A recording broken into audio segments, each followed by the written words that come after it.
Very significant moment this morning. The court hearing for Tyler Robinson, Charlie Kirk's accused assassin, it wrapped up earlier today. It was a procedural hearing, and he attended it remotely. He didn't have a camera on him, but we did hear his voice very briefly. Listen. Into the jail. Do we have Mr. Robinson present? Yes, Your Honor. Yes, Your Honor.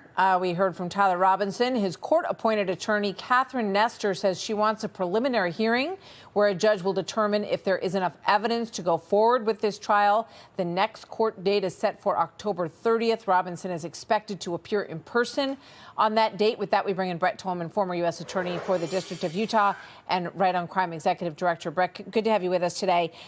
We have pictures of Catherine Nestor, who is Robinson's defense attorney. We also have the team for the other side for the prosecution, Jeff Gray and Chad Grenander. We just got our first look at these teams this morning, and we heard just that little bit from Tyler Robinson. Your thoughts on where this stands and if we will actually get a full preliminary hearing, which in Utah is in lieu of a grand jury procedure?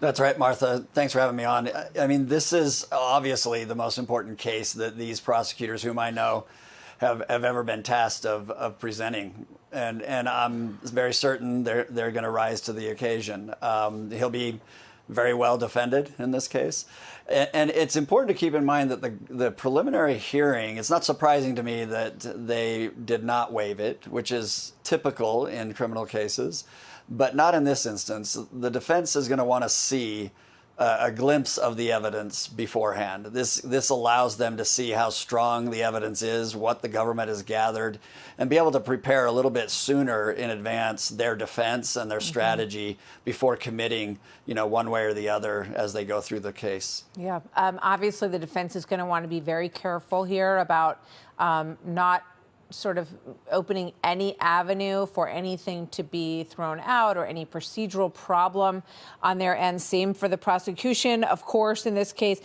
In terms of the possibility of seeking any insanity plea or anything along those lines, let's put this full screen of the text messages exchanged after the shooting by Robinson and his roommate. Roommate, how long have you been planning this? Robinson, a bit over a week, I believe. I can get close to it. The rifle is in parentheses because the assumption is that that's what he's referring to. But there's a squad card parked right by it. I think they already swept that spot, but I don't want to chance it. And then Robinson, I'm wishing I had circled back and grabbed it as soon as I got to my vehicle. I'm worried about what my old man would do if I didn't bring back Grandpa's rifle. I don't even know if he had a serial number, but it wouldn't trace to me. I worry about the prints I had to leave in a bush when I changed outfits. This doesn't sound like someone who's not calculating and understanding the actions that he's allegedly carrying out here, Brett.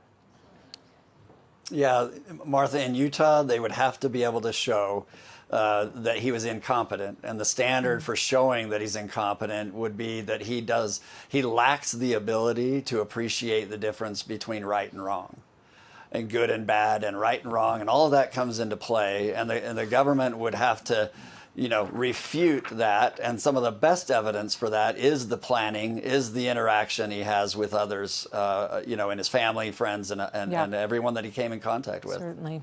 Brett Tolman, thank you very much. We'll be talking to you, obviously, as this moves forward. Hey, Sean Hannity here. Hey, click here to subscribe to Fox News YouTube page and catch our hottest interviews and most compelling analysis.